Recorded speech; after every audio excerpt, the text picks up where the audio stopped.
At nakita naman natin yung laki, yung lawak, yung pagkabayolente, pagkabrutal nitong Pogo Hub na ito. Sino ba itong mga taong ito? This is no ordinary criminal. This is no ordinary criminal group. These are dangerous people. Parang mabalasik sila, sir. The torture is continuous. The beating is continuous. It's like normal to see torture equipment in many rooms. There are a lot of torture equipments. There are baseball bats na UP na. Enzo Recto, kalaban ang katiwalian at kasinungalingan, kakampi sa katotohanan at kabutihan. And Madam Chair, let me direct my question to PAOK. I think this is a new raid, no? A new facility that was raided just this month, no? June of 2024. At nakita naman natin yung laki, yung lawak, yung pagkabayolente, pagkabrutal nitong Pogo Hub na ito. Kami ni Madam Chair na puntahan na namin iba't ibang Pogo Hub, pero ito yung pinakamalawak at nakita namin yung pagkabrutal nito dahil may mga nangyaring harapan na pagto-torture. In fact, even after the raid, meron pa kayong na-rescue na torture at nakulong, no? Pinakita naman yun ng media. Meron din kayong na-rescue na mga kababayan natin na nandoon rin, no? At ang nakakadismaya dito, hindi ito yung una. Pangalawang raid na ito sa Lucky South 99, no? Nasabi ko kanina nung September of 2022, na-raid na itong Pogo company na ito. So, I want to hingi ako ng konting briefing sa PAOK kung ano yung kanilang ano ba yung nangyari doon para malagay natin sa records at ano ba yung inyong analysis? Sino ba yung mga taong nasa likod nitong Pogo Hub? Importante, na-raid na natin to. Nahuli ba natin yung mga gumawa nito? Makakasuhan ba natin yung mga gumawa nito? At ano yung inyong mga analysis? Yuse Cruz. So far, sir, tama po yung observation nyo, no? Among all those raided illegal Pogo Hubs na napasok po ng PAOK and the IACAT and mga law enforcement agencies natin, sir.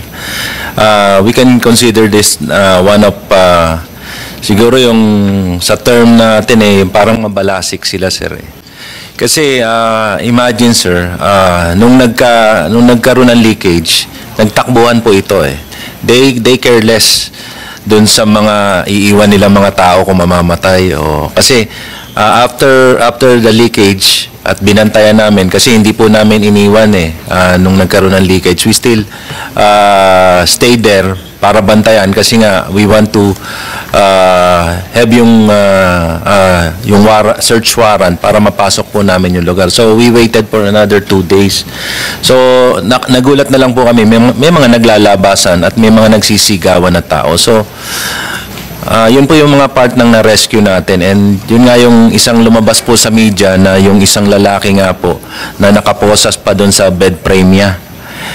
So yun po yung isang na-rescue natin. And then the other one was shouting in Chinese language. So pinuntahan po namin yung isa. And then it turned out yung isa palang sumisigaw na yon nakatali po dun sa loob ng isang kwarto at humihingi po ng tulong. Sabi niya nandun po siya for almost 10 days. Binigyan lang siya ng tubig. At the torture is continuous, the beating is continuous. Kaya when we entered the room, parang nagpapanik siya kasi he thought na we are yung mga torturers na we're part of the torture team na magto-torture sa kanya. So tuloy-tuloy po 'yon, ma'am. And then the next day may nakuha na naman po kami mga ganon torture victims na nakakalat. And if you go around the illegal Pogo Hub, it's like normal to see torture equipment in many rooms.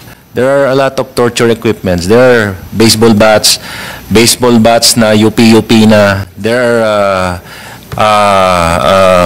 tasers. Nagkalat siguro maybe in 12 or 15 rooms na pinuntahan namin. Parang it's like normal for them to do torture in that particular Pogo Hub. In other Pogo Hubs, there were torture rooms. Doon lang po kami nakakita ng mga torture equipment sa torture. But in this particular illegal Pogo Hub, It's scattered all over the compound. Parang it's a normal thing to hurt, to inflict harm, at siguro pumatay. So, yun po yung pagkakaiba nito sa ibang Pogo Hub.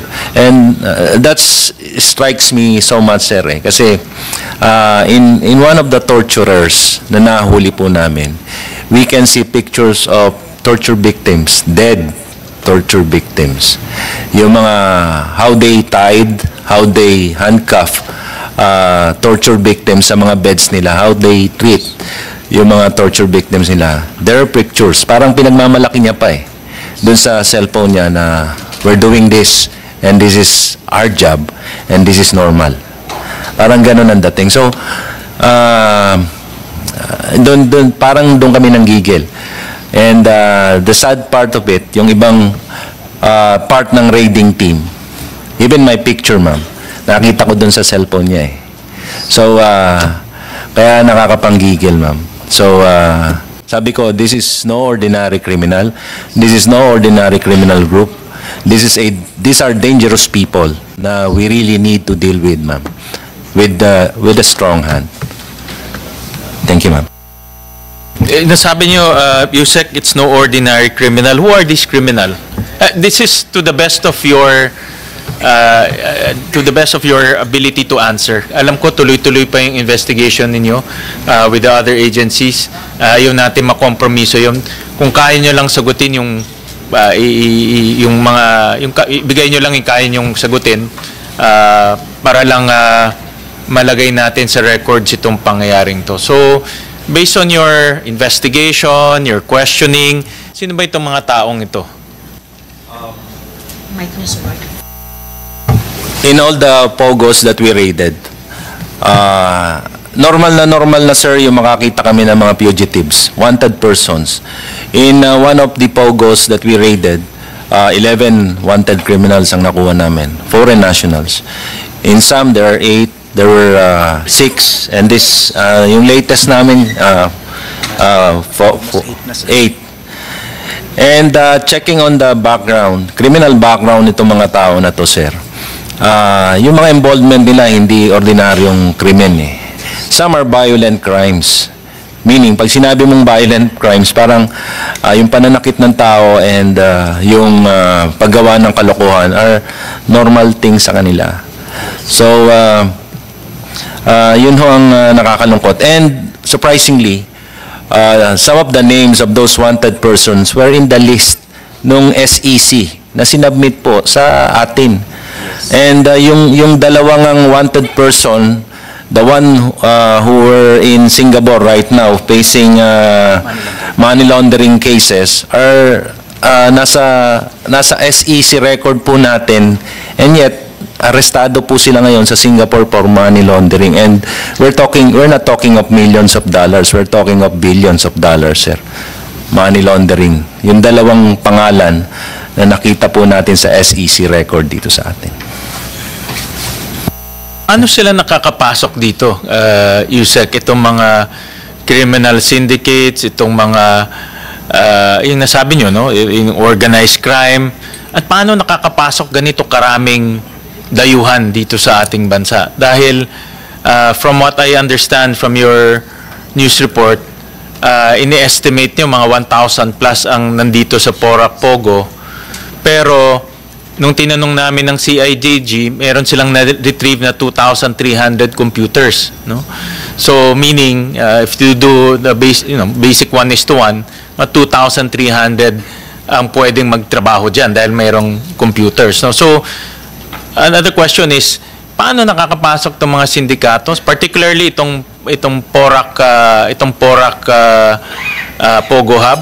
And then pangalawa, in your investigation, gaano ba karami talaga yung taong nandyan? No?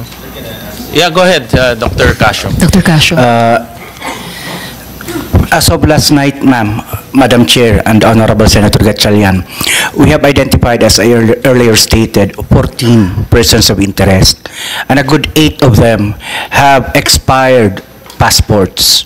So we were carefully studying their movements last night because we got reports from our friends that they were trying to go out of the Philippines via Puerto Princesa, via Davao, and via Zamboanga. In fact, one attempted to leave Zamboanga last night, but he was intercepted because he was unable to present a passport. So all of them, so far, the bosses of this group have no valid passports already. No? With regards to your earlier question, sir, how do they manage to come into the Philippines? Yung isa po naming person of interest, we can't name him yet, has been in the country since 2005. And he has been a fugitive from China since 2005. No? So, they predate basically the phenomenon of Pogo na nag-peak po ito noong 2019, if you do recall. So, they predate the Pogo phenomenon. But they have been here in the Philippines as a criminal organization. Tama po si Yusik Gilbert, they are not ordinary criminals. This is the only first time that members of the commission of the secretariat are getting death threats that are nerve-wracking and chilling, because these are not ordinary money launderers, Madam Chair, Your Honor. These are honest-to-goodness transnational criminals with records dating back to decades in China, Hong Kong, and Macau. So how they were able to ally with local syndicates, we have yet to find out. No? So, doon po sa record natin ngayon, ma'am, sir, we have not found the big boss. But we know where he is, we know his movement, and we're trying to conduct a major operation soon to be able to get him. But how confident are we? We are not 100% confident because, sir, ang dami nilang alam eh. They know our movements, they know so many things about us. So, how? We don't know. So, ang person of interest natin para dito sa PORAC is 14. 14.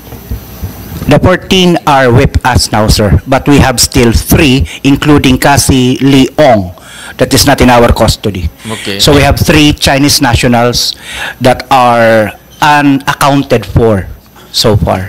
Yung 14 are all foreigners? Yes, sir. Okay. Yes, Your Honor. And they will be filed cases? We're hoping to build enough cases for all of them. But of the 14 POIs, only 2 so far have been positively identified as torturers. The other evidence that we're getting are documentary and testimonial of other people who are scattered, but not scattered, I mean, quote-unquote, friends of ours who have identified these persons in our custody as managers, bosses, and the like. How many at one point ang tao dito sa PORAC Pogo Hub based on your interviews and investigations? Yes, sir. They should not have been lower than 1,000, Your Honor. In fact, our intel was good enough to say na dapat po, nung pinasok po natin yung PORAC na yun, we should have gotten around that number. But we only got 161. The last one ay yung binabanggit po ni Yusek na wanted sa China, na nagpapanggap lang siya, di umano nangunguha siya ng mangga. But upon checking with the Chinese government, he is a fugitive for very violent crimes, serious crimes. He's a member of a local triad in China. How do you paano mo ipapasok ang 1,000 na tao? I'm trying to imagine 1,000 to, hindi naman to 100. No? You're talking about ang daming pumapasok. Ano yung naging paraan nila para makapasok dito? Malaya silang nakakaikot, pupunta sa PORAC, punta sa Bamban. Anong kanilang naging daan para makapasok dito sa ating bansa? Most of them, Your Honor, originally had tourist visas that were later on converted to 9G visas. But then again, as the BI knows, the 9G visas that are associated to certain POGOs are not really for those actual POGOs. For example, may 9G siya, ang sabi IT siya ng isang kumpanya, na hindi doon sa Pogo kung saan siya nakukuha. So, there is that problem also that we have encountered. Now, the others, Your Honors, is that they just transfer from one Pogo to the next. For example po, itong Park 3 among the Chinese community, Chinese Pogo community, ito pong Lucky South 99 is known as Park 3. Within their community, it is known as the most prolific torture Pogo. So they're known for kidnapping, they're known for torture, murder, and the like. So a good number of the people there are actually kidnap victims. In fact, kahapon lang, yung mga Vietnamese namin, noong una, they were saying that they were not workers. We got a good number of Vietnamese rescuees, no? But then yesterday afternoon, one had the courage to tell us na yung dalawang Chinese doon na nagsasabing biktima rin sila actually were bosses. So muntik pa po kaming mapaniwala na biktima lang din po sila. But then when they had the courage, nung kinonfront na po, sabi namin, we have to identify this to as POIs already kasi a good number of Vietnamese were saying na yan yung nangidnap sa kanila, yan yung kumuha sa kanila. So, in summary, Your Honor, the modus could be one, they kidnap, they buy people ng mga nalululong po sa mga casino. Yun po yung usual na modus kasi itong foreign nationals mahilig po sila dyan sa casino dito sa southern part of Metro Manila. Pag wala na po silang pambayad, may lalapit na loan shark. Bibigyan po sila ng kalahating milyon, 300,000. Pag hindi nila mabayaran, they will be sold to these casinos. That's one. Second po, nagpapalipat-lipat lang po talaga sila ng Pogo. So, upon interview, a good number of our quote-unquote rescuees, a good number of our perpetrators have been around 3, 4, 5 Pogos. One that I have interviewed, for example, has said he has been in the Philippines since 2017, transferring from Clark, Angeles, Pasay, and so on and so forth. So, yung mga ganun po. So, paikot-ikot lang po talaga po sila. So, that could basically explain why you're able to get a 1,000 there because they came from other smaller Pogos that closed shop. They transferred there po. Kaya, yes sir. Itong particularly, itong Porac Pogo, kailan na-establish to? Kasi based on documents, 2019, di ba? Tapos may construction, nakita ko na mayroon silang construction nangyari. Pero kailan yung actual scamming operation? Because I don't believe na instant lang to na set up no? I don't believe na ganyang kalaki na nakita natin. No, I don't believe na mapakadaling i-set up yan. Tingin ko matagal rin nila sinet up yan. So based on your investigation, kailan nag-umpisa itong setup nitong scamming operation nila? No? As far as the commission is concerned, we know for a fact na itinayo po sila kasabayan ng Bamban 2019 thereabouts, and they continued constructing at the height, even during the height of the pandemic, which should not have had happened. No, if the LGUs have taken a good look at the constructions happening in both Bamban and Porac. As far as the reports given to us, we had them in our radar as of third quarter of the last year. Because of the torture videos and so on that you were getting from Lucky South. But bear in mind, Your Honors, Lucky South has a number of operations. Hindi lang po siya Porac. You could take a look at their documents. They had one, if I'm not mistaken, in Angeles and Clark, right, ma'am? Then they also had another one in Lawag, if I'm not mistaken, and in Vigan. They attempted in Vigan, was it? Am I correct in Vigan, ma'am? So they had a good number of operations po. But this one in Porac is the most prolific and horrific as far as the Chinese Pogo community is concerned because it is controlled by a triad organization.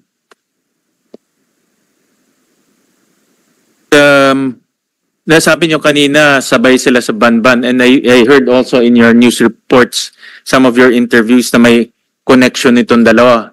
No, you have evidence na meron silang connection. Can you also elaborate on that? To To the best of your ability to answer. Your Honor, it's still an ongoing investigation po. But yeah, we can definitely say that based on the evidence we have on hand, that the two major scam hubs that were raided in these recent months by the different government agencies, they're interconnected po. So one is fairly benign, the other is fairly horrific. And the way we look at it, I can safely say that what they're doing is a sharing of profit. Later on po, pag nag-file na po kami ng kaso, I am sure that the evidence would suffice that some of the personalities charged in Bamban would also be charged in Porac. When you say, tama ba narinig ko, horrific? Horrific, kasing horrible, horrific? And then, by saying that, do you mean that the people behind it are horrific? Yes, sir. Nerve chilling. Because They're international criminal group members, sir. And they've been in the Philippines for so long, in plain sight. bakit ang lakas ng loob nila? That is something that I cannot answer, Your Honor. But they have been in plain sight since 2005. May kulanong salita na ang ibig sabihin dito ay ang pagkakaisa. Bunyog Party List. Halika na, Bunyog Party List ka na.